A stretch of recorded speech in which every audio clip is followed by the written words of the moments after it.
Ready? Good evening to you and all the viewers of your channel. Thank you very much, Mr. Belef. And could you tell us a bit about your objectives or your goal for this year's conference? Well, this is Invest in Bulgaria conference. It's the first of its kind in Bulgaria. We are having about representatives about 150 Chinese enterprises and more than 200 Bulgarian enterprises. As I say, this is the first conference of its kind in Bulgaria, but actually it's our second conference for the last 6 months.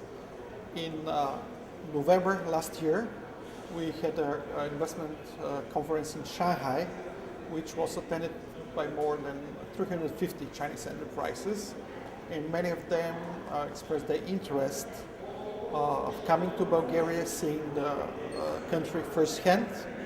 So that's why we responded to this wish of the Chinese guests of the conference in Shanghai and invited them to come to participate in this event in Bulgaria.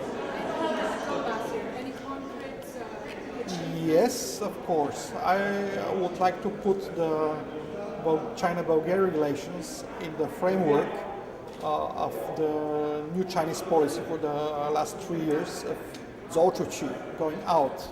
We know for the last 35 years since opening and reforming China, China has been very successful in attracting foreign investment. Also in the last years, some for example, Chinese enterprises acquired Volvo or IBM, big name Chinese brand companies. But I think the time has come that the Chinese brands themselves get global, get internationalized. So in this framework of cooperation with China, with Central and Eastern European countries, we organized this event.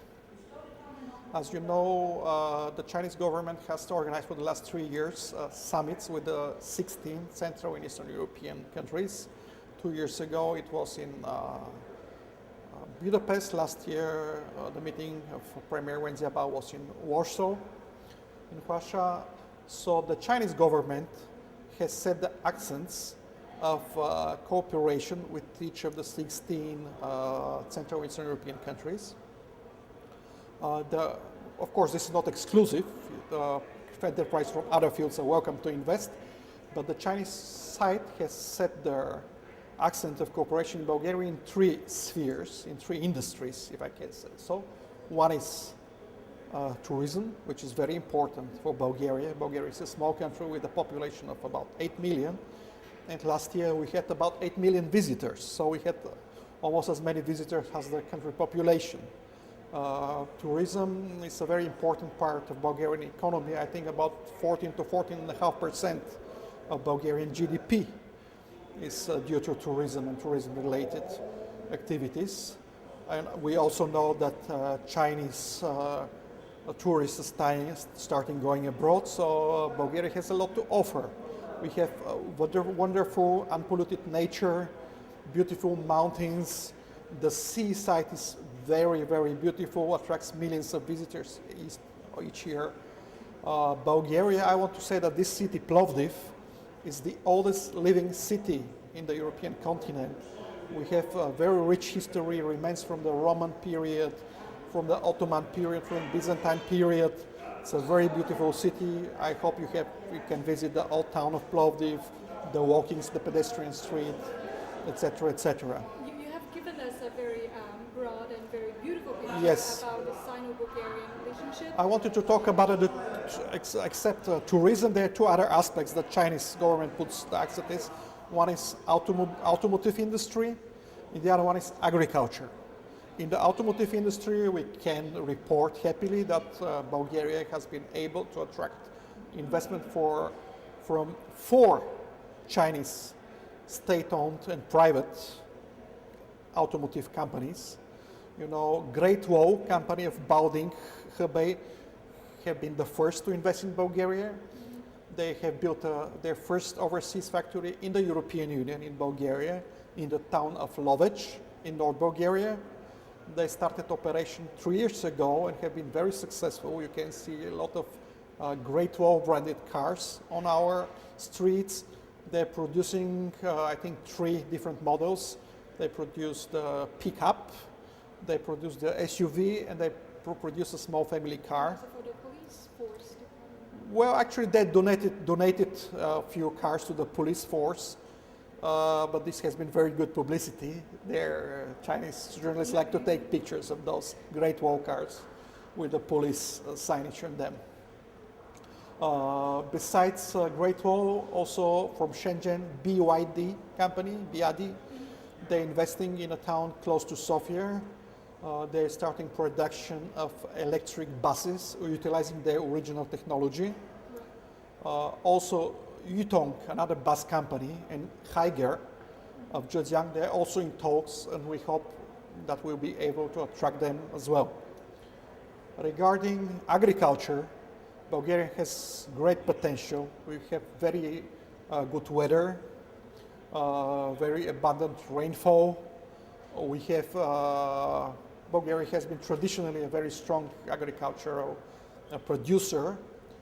We have been the bigger companies that have invested in Bulgaria. One company is called Nongken, agricultural company of Tianjin, China.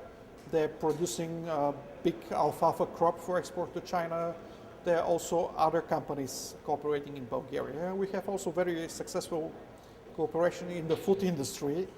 Bright Dairy of Shanghai cooperate with a village called Mumchiovci or Moselian. I think you're already famous in China, the Moselian brand yogurt, that's Bulgarian yogurt. Today we have representatives of different kinds of companies. We have industrial companies, we have agricultural companies. One company has already big market in Western Europe for Chinese shiitake and other mushrooms, and they want to shift production to Bulgaria.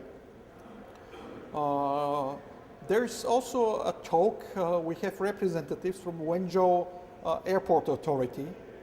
In Bulgaria, we have a significant size of immigrants from Zhejiang province and Commercial Association of Chinese Zhejiang entrepreneurs in Bulgaria are willing to sponsor direct flight. Plovdiv city has also a very nice airport, which could be utilized for cargo. We know the Chinese cargo for the European Union grows at very high rate, about 35% a year. And European airspace is getting, it's very tough to get a landing slot. Bulgaria being on the periphery, on the eastern side of the European Union, and offering abundant land, relatively cheap labor. It's a good place for Chinese companies to put their logistics here, especially for companies who work over Europe, need spare parts.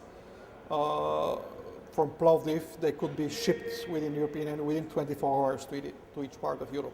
And one important question that might concern, I would say most of the investors, Chinese investors. Yes.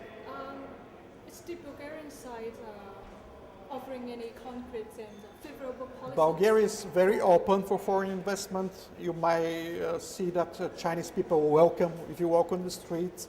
Bulgaria and China have been traditionally very friendly countries. We are the second country to recognize China after the non-existent Soviet Union. Also, Bulgaria has very favorable tax policies. The tax rate is the lowest in the European Union, at only 10%. Also, we have abundant labor. We have relatively inexpensive infrastructure.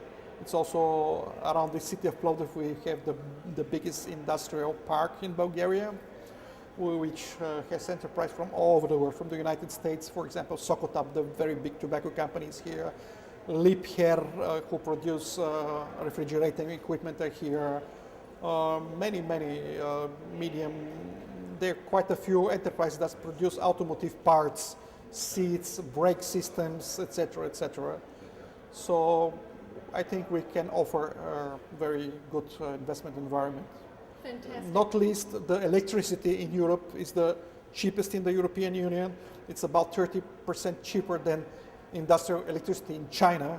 So for some energy-hungry enterprises, for example, plastic production, just moving in this energy-hungry machine to Bulgaria can realize very big savings for them. Fantastic. And 发那个带一下旅游，把那旅游带出来，那边说了。And one quick question before we end this interview. What's your expectation for the future Sino-Bulgarian relationship and also for the...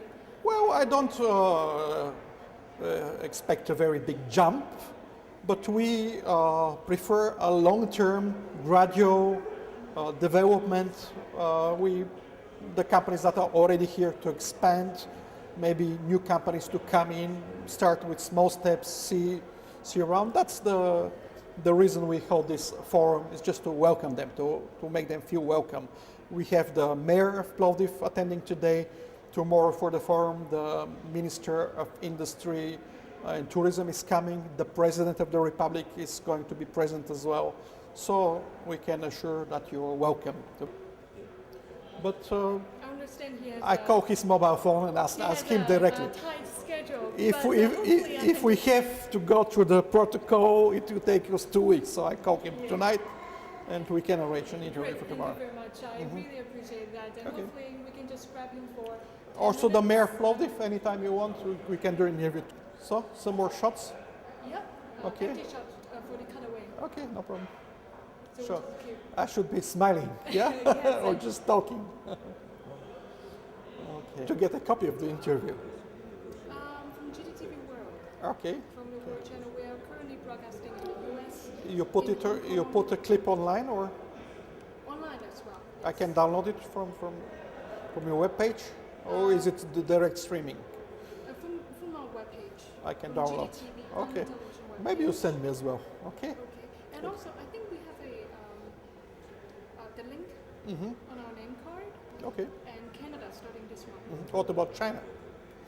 We are mostly interested in reaching the Chinese audience. But news program, yes, we are also Okay. broadcasting locally. Very good. Very good. That's excellent. And since we the program. Yeah.